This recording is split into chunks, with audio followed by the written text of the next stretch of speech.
আসসালামু আলাইকুম এভরিওয়ান। আজকের ভিডিওতে আমরা দেখব রাইটিং টাস্ক 2 এর problem and solution question types. স্ট্রাকচারটা অলমোস্ট আগের মতোই থাকবে। প্রথমে আমরা শুরু করব হচ্ছে ইন্ট্রোডাকশন দিয়ে, এবং ইন্ট্রোডাকশনের পর ইন্ট্রোডাকশন হবে এরকম যে প্যারাফ্রেজ করব কোয়েশ্চেন, তারপর আমরা একটা সাইড নেব। আর এরপর একটু ডিফারেন্ট যেটা হচ্ছে সেটা হচ্ছে আমরা একটা থিসিস স্টেটমেন্টের মতো না লিখে আমরা একটা আউটলাইন কি পয়েন্টস লিখব। আপনার একটা প্রবলেমও থাকবে, আর সেই প্রবলেমের জন্য আপনাকে একটা সলিউশন স্টেট করতে হবে। সো প্রবলেমটা অ্যাকচুয়ালি কী সেটা অ্যাড্রেস করতে হয়, এবং সেটার জন্য একটা বা দুইটা সলিউশন আমরা লিখে দিব, যে আমাদের হোল এসের মধ্যে যে সলিউশন নিয়ে আমরা ডিসকাস করতেছি সেটা নিয়ে আমরা লিখতে হয়। বডি প্যারাগ্রাফ ইন্ট্রোডাকশনকে ফলো করবে এবং conclusion will summarise the whole essay. একটা স্যাম্পল কোয়েশন আছে। Students are becoming more and more reliant on technology. What are some of the problems associated with reliance on computers, and what are some of the possible solutions? একটু যদি আপনারা আগের ভিডিওগুলো লক্ষ্য করে থাকেন, দুটো লেসনের খেয়াল করে দেখবেন ওই দুটো ভিডিও ছিল টেকনোলজি বেসড, বা সাম কাইন্ড অফ একই ধরনের কোয়েশ্চন আমি ঘুরায় ফিরায় একটু কোয়েশ্চন টাইপ চেঞ্জ করতেছি, সবই টেকনোলজি বেসড। আসলে আমি এই কোয়েশ্চন টাইপগুলোর মধ্যে পার্থক্য কীরকম, কোনটার মধ্যে আসলে কি হচ্ছে সেটাই তুলে ধরার চেষ্টা করতেছি। মনে হয়েছে যে একই কোয়েশ্চন যদি হয়, যে একই টেকনোলজি বারবার কোয়েশ্চন টাইপ যদি ডিফারেন্ট একটু এদিক ওদিক করি, তাহলে বুঝতে হয়তো সুবিধা হবে। আইডিয়া জেনারেশন একটাই থাকতেছে, কাছাকাছি থাকতেছে, কিন্তু কোয়েশ্চন টাইপটা চেঞ্জ হচ্ছে। কোয়েশ্চন টাইপ অনুযায়ী কোয়েশ্চনের প্যাটার্নটা হালকা চেঞ্জ হচ্ছে, যাতে করে আমি মনে করলাম যে হয়তো ধরতে একটু সুবিধা হবে। তো এই কোয়েশ্চনটা যেটা ছিল যে স্টুডেন্ট বেশি তারা রিলায়েন্ট হয়ে যাচ্ছে টেকনোলজিতে। তাদের একটা ফার্স্ট কোয়েশ্চন সেটা হচ্ছে, একটা কোয়েশ্চন থাকবে, আপনাকে একটা সলিউশন বলতে হবে। কোয়েশ্চনটা হচ্ছে what are some of the problems associated with Reliance on computers. এটা হচ্ছে আপনার কোয়েশ্চন, এবং আপনাকে একটা সলিউশন বলতে হবে what are some of the possible solutions. Question computer use করলে আপনার প্রবলেমটা কী হবে? প্রবলেম তো হবেই, আমরা জানি। হয়তো এই প্রবলেমগুলো অ্যাড্রেস করতে হবে, আর সেই যে প্রবলেমগুলো আমরা অ্যাড্রেস করব সেটা একটা দুইটা সলিউশন, পসিবল সলিউশনস আমাদেরকে বলে দিতে হবে। So just like other question types, এখানেও আপনারা প্রথমে কিওয়ার্ড সিলেক্ট করতে হবে। স্টুডেন্টস আছে, more and more reliant, technology, computers. So idea generation আগে লিখলাম। আইডিয়া জেনারেশনে কী করা যায়? প্রবলেমে আছে lack of original thought, plagiarism. প্লেজারিজমের যে ব্যাপারটা সেটা হচ্ছে আপনি আরেকজনের লেখা কপি পেস্ট করতেছেন, নিজে কোনো চিন্তা করে বের করতেছেন না, আরেকজনের লেখা কপি পেস্ট করে বসায় দিলেন। ধরেন উইকিপিডিয়াতে একটা কিছু আছে, সেটা কপি পেস্ট মেরে আপনি বসায় দিয়েছেন। ঠিক আছে, আপনি ধরেন 10টা জায়গা থেকে একটা জিনিস পড়ছেন, তারপরে নিজের মতো করে লেখছেন, সেটাকে কিন্তু প্লেজারিজম বলা হয় না। প্লেজারিজম তখনই বলা হয় যখন আপনি একজনের কাছ থেকে রিসোর্স নিছেন, তাদেরকে আপনি অ্যাট্রিবিউশন দেন নাই, তাদেরকে যে আমি এই জায়গা থেকে নিছি। যেগুলো ফর্মাল রাইটিং থাকে, সেই ফর্মাল রাইটিংয়ে আপনার লিখতে হয় যে একটা রিসার্চ পেপার বা এরকম কিছু লিখেন, আপনাকে বলে দিতে হয় যে আমি এখান থেকে এই তথ্যগুলো পাইছি, সোর্স বলতে হয়। সো এগুলো যখন আপনি বলে দিবেন, আপনার হয়তো একটা পেপার লিখতে গেলে বা একটা ফর্মাল রাইটিং লিখতে গেলে আপনাকে অনেকগুলো জায়গা থেকে পড়ে আপনি একটা নিজের মতো করে বানায় ফেলছেন। সেটা প্লেজারিজম না, আপনাকে কষ্ট করতে হয়েছে, নিজের মতো লিখতে হয়েছে, নিজের ক্রিয়েটিভ কন্টেন্ট আছে। কিন্তু আপনি যদি কপি পেস্ট মেরে আপনার বলে ফেলেন যে এটা আমিই লিখছি, এটা হচ্ছে প্লেজারিজম। ডিস্ট্র্যাকশন অ্যান্ড ফোকাস, আপনার বেশি কম্পিউটার ইউজ করলে মানুষের ফোকাসিংয়ের অ্যাবিলিটি কমতেছে, ডিস্ট্র্যাক্টেড হচ্ছে। হেলথ ইস্যুস, স্ক্রিন টাইম আমাদের হেলথ ইস্যুস করতেছে, আমাদের চোখের ক্ষতি করে, মনোযোগের ক্ষতি করে, মানসিক ক্ষতি করে, একটা ফিজিক্যাল একটা ক্ষতির ব্যাপার আছে। ল্যাক অফ সোশ্যাল ইন্টারাকশন, মানুষ গেম খেলতেছে, মুভি দেখতেছে, টিভি দেখতেছে, ঘরেই বসে আছে, সোশ্যাল ইন্টারাকশনের দরকার ছিল, অ্যাকচুয়ালি ফেস টু ফেস যে ইন্টারাকশন সেটা হচ্ছে না। Digital divide, not everyone has fast internet আর কম্পিউটার, সবার তো এই সুযোগ নেই। ঠিক আছে, যদিও আমরা দেখতেছি, খেয়াল করে যে সবার কাছে স্মার্টফোন আছে, কিন্তু অ্যাকচুয়ালি যেটা একটা ল্যাপটপ বা একটা কম্পিউটার থাকা, সবাই যে আর্টিফিশিয়াল ইন্টেলিজেন্স ইউজ করার ক্ষমতা থাকা, এটা সবার নাই। সো একটা ডিজিটাল ডিভাইড তৈরি হয়েছে, একটা জেনারেশনের একটা অংশ বড় হচ্ছে গিয়ে খুব হাই টেকনোলজি সুযোগ পেয়ে, আর একটা অংশ ওই টিকটকের মধ্যে সীমাবদ্ধ রয়ে গেছে। টিকটক, ফেসবুক কী করতেছে, টেকনোলজি যে কতভাবে ইউজ করা যায় সেটা তারা আসলে বুঝতে পারতেছে না। সলিউশন কী? এখন যেটা আমি এখানে দেখেন 2টা জায়গাকে আমি লাল দাগ দিয়ে রাখছি। আমি 1000টা প্রবলেম আমি চিন্তা করতে পারবো, কিন্তু আমি কি আমার এসেতে আমি সব কিছু লিখে ফেলতে পারবো? না। আমার 250 ওয়ার্ডস এসেছে, আমি 2টা বডি প্যারাগ্রাফ লিখবো বা 3টা বডি প্যারাগ্রাফ লিখবো। সেই বডি এত কিছু আমি লিখতে পারবো না। আমি 6টা এখানে প্রবলেম চিন্তা করে বের করছি। 6টার মধ্যে থেকে আমি জাস্ট 2টা নিব। 2টা নিব, এই যে লাল দাগ দেবো, lack of original thought and plagiarism, এই 2টা নিব এবং এই 2টার একটা নিলাম। নেওয়ার পরে এটা হচ্ছে আমার প্রবলেম। এই প্রবলেমগুলোর একটা সলিউশন আমাকে বলে দিতে হবে। ক্রিটিক্যাল থিঙ্কিং ক্লাসেস, আমি যদি ক্রিটিক্যাল থিঙ্কিং ক্লাসেস করি তাহলে আমার ল্যাক অফ অরিজিনাল থটস এই জিনিসটা কাটাকাটি হবে।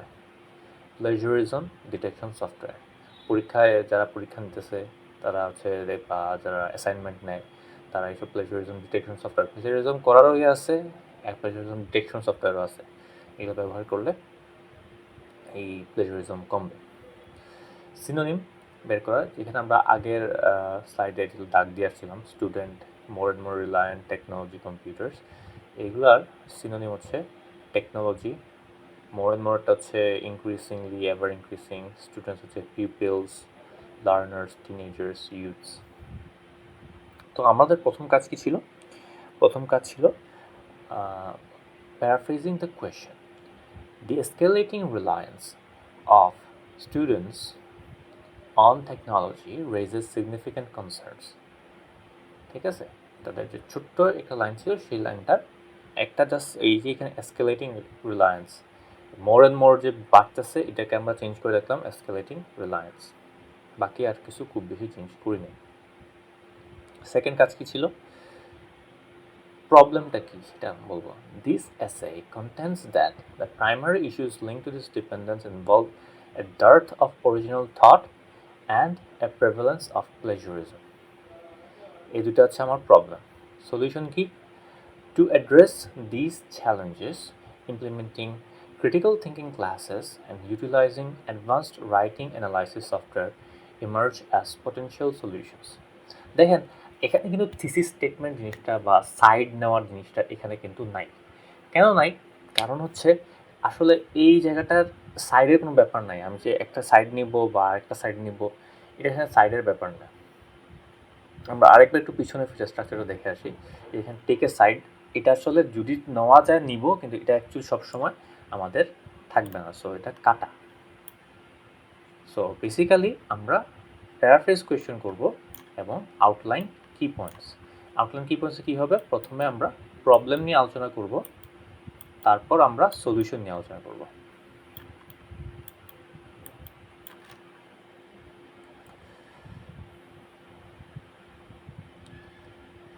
এটা গেল আমাদের ইন্ট্রোডাকশন। ইন্ট্রোডাকশনের পরে আমরা বডি 1 প্যারাগ্রাফ লিখব। কী বলছিলাম? আমাদের বডি প্যারাগ্রাফগুলো এই ইন্ট্রোডাকশনকে ফলো করবে। প্রথম কাজ কি? টপিক সেন্টেন্স লেখা। Foremost among the problems associated with excessive reliance on technology is the diminishing ability of students to engage in independent thought and rampant use of unoriginal work. সে তার independent thought নাই, এটা হচ্ছে আর rampant use of unreal word. অর্থাৎ আমি body 1 প্যারাগ্রাফে 2টা জিনিস একসাথে বলে ফেলতেছি। আমার যে প্রবলেম 2টা ছিল, এ দেখেন একটা প্রবলেম হচ্ছে কি ডার্থ অফ অরিজিনাল থট, মানে হচ্ছে তার নিজের অরিজিনাল ক্রিয়েটিভিটি, নিজে থেকে কিছুটা লেখা সেটা নাই। আর প্রেফারেন্স অফ প্লেজারিজম, প্লেজারিজম কি? কপি পেস্ট করা, সহজ কথায়।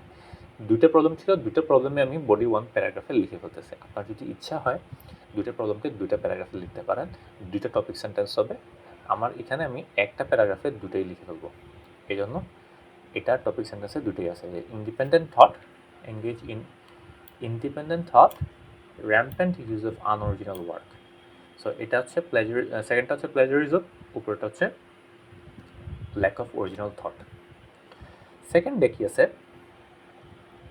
উইথ, একটু ক্লিয়ার করি,